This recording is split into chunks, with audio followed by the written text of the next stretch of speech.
I hope you had a great weekend. This is a look at NEO on the 5-minute time frame. Thank you to Trader Abdul for letting me know that my recording did not work on NEO, so I'm going to do it one more time. We ended the day at $6.71, down 10.05%. The reason? China imposed restrictions on exporting rare earth minerals.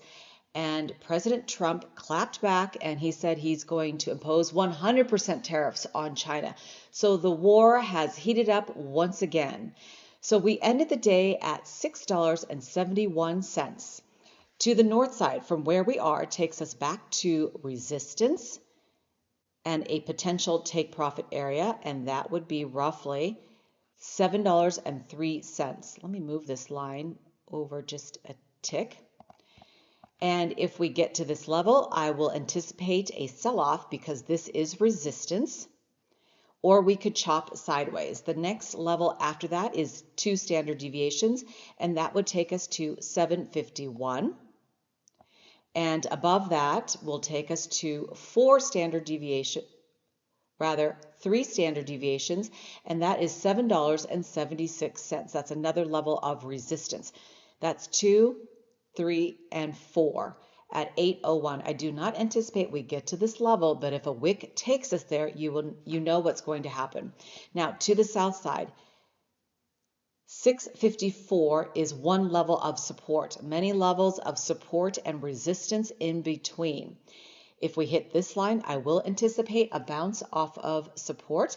This is also a potential stop loss area, as well as this area at 631, and I do not think we will get to this level on Monday, but perhaps at a future date, 606. But if we wick this far, you can bet that would be a potential buying opportunity for some people. It depends on what side of the line you bought.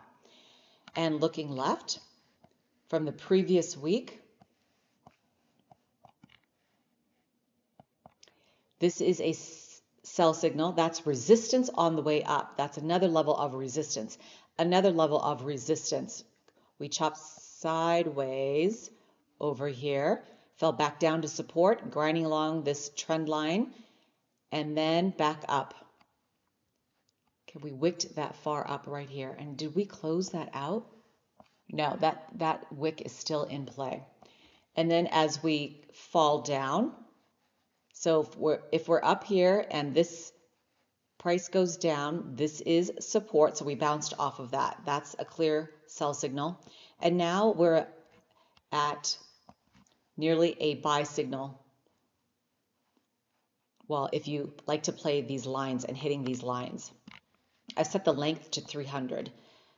I think the default setting is 100, but I've set it to 300 to make it a little wider. Okay. What else is happening? We've got a gap that will take us to 646. If we hit that level, and that could happen on Monday, right here, that's where they cross paths, and that will be a buy signal. I will anticipate a bounce off of that line. But if we continue to fall, then this next line, and that would close out the gap, would also be another buy signal, a stop loss area as well. Then we have other gaps, other landmines to the south side to be aware of. We are not in that channel, not in the zone, but something to be aware of. And to the upside, let's move this out of the way. To the upside, this opportunity gap opened up. That will take us to 744, and then we have another one here that begins at 777-ish, closes out at roughly 788-ish.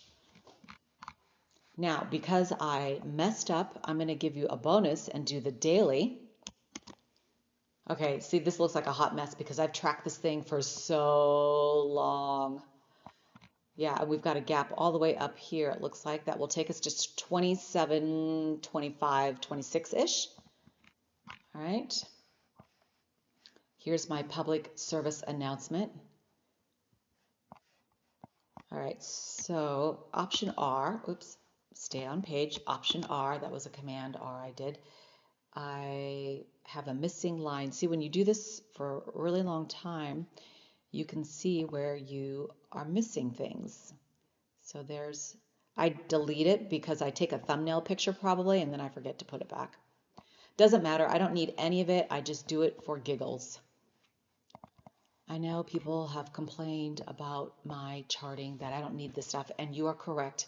It just lets me know that there's a point where we're going to reverse back to these levels or make new highs. Okay, we are at 671 right down here. 2 standard deviations will take us back to roughly 716, and then to the south side, we've got this gap.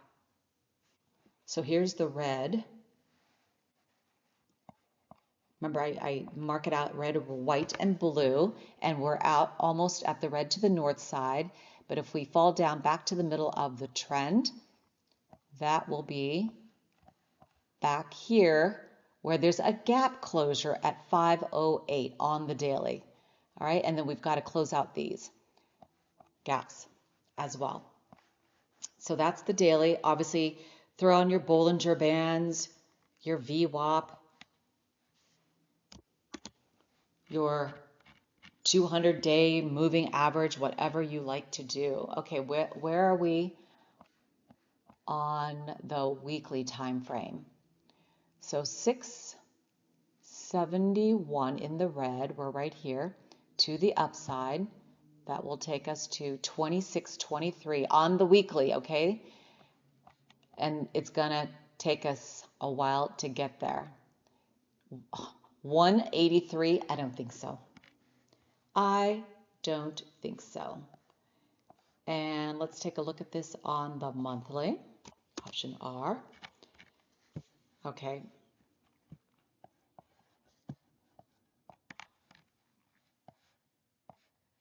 Let's move all of these out of the way. We need a new management company as well as term limits. Don't you think that's just common sense? Term limits on a board. I'm all for it. I'm all for accountability. Accountability. Okay, 27.25 is that gap. The lines are not turned on because of the lengths that I set the linear regression on. But I forgot to also turn on the RSI. That is very helpful too, to know when to kind of get in. Okay, that's a look at NEO on the 5-minute. And we are still going down on the 5. And remember, when I flipped it to the daily, we're still in an upward channel. So you're going to get different buy and sell signals.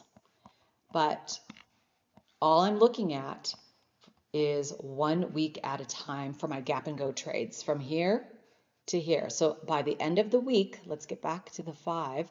By the end of the week, we could sit at 605, 558, 540, 534, and 508. To the north side, 655, 678, and 705.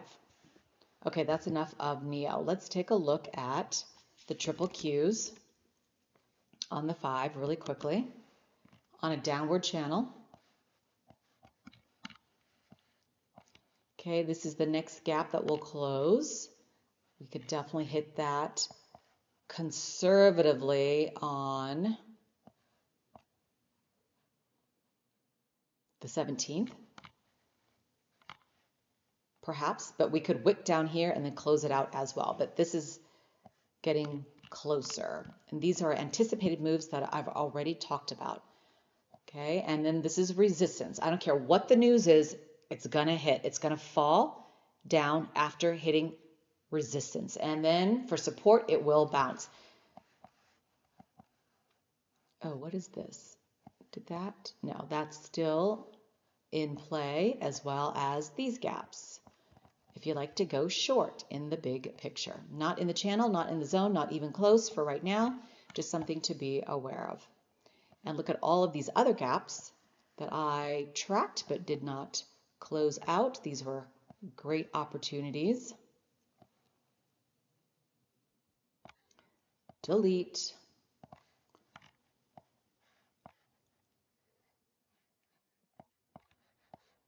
Wherever I see a price label, I know I need to change or fix, update the chart. Oh, that did touch right there. Or 568, delete. Yep. What about this one? I forgot to put a price label, but that's okay. That took us down to 568. And this one was a gap to the north side, and that took us to 564.27. Very good. Let's take a look at this very quickly on the daily, and then I'm done. I'm going to try to open up a Robinhood account this weekend, or this week. Okay, we are here at 589.50. To the north side will take us to 627.01. To the south side, 570.68. So that's your pullback, at least one of them. All right. What else we got going on? Well, apparently I tracked this at 295.34. Okay, that's it. And you know what? Oh, just for giggles, bear with me here. Soxl. I should have sold, but I didn't. I'm still up, but here I'm going to show you this on the daily. We are on a downward channel. Okay, we are at 34.21 right about here. So one window to the north side is 36.48, and then after that 43.44. And then we have all these gaps and landmines to watch out for to the south side, okay? I'll have to extend that on the 5 because I want to see where we are, but just to give you a heads up. And on the 5, I bought in at, oh gosh, 31.79 the last time, and I could have sold out at $43 right here. That's okay. Don't panic because I do own this also, I think, at $26.95, $26.80, and $9.36. I'm keeping this one for life at $9.36. The rest I don't care about. I bought in at higher levels because I was just trying to do a trade, and I get so goofy about it because I am so bad at selling. I know I need to sell and I don't because I'm terrible at selling. It's just like my rentals. I can't sell. I can buy, but I'm horrible at selling. Okay, I really need to be better at that. So I'm going to set a sell order maybe. That's how that helps me get out of a trade without thinking about it. But anyway, okay, we are at 34.21 to the north side. Resistance 39.05 and 42.97. Note the downward channel. 33.16 and support 31.27. This gap closed to the downside and we expected this move. 38.40, delete. Oh, and this one right there. 37.01 rather. All right, and we have more heartache down here, which I will extend out. All right, that is it for me. That is a look at NEO. Thank you to Abdul for pointing that out to me. Otherwise, I would never know because I don't go back and listen to my videos. I know. It's terrible. I'm horrible. Okay, so that's NEO, the triple Qs, and Soxl. Have a great trading week.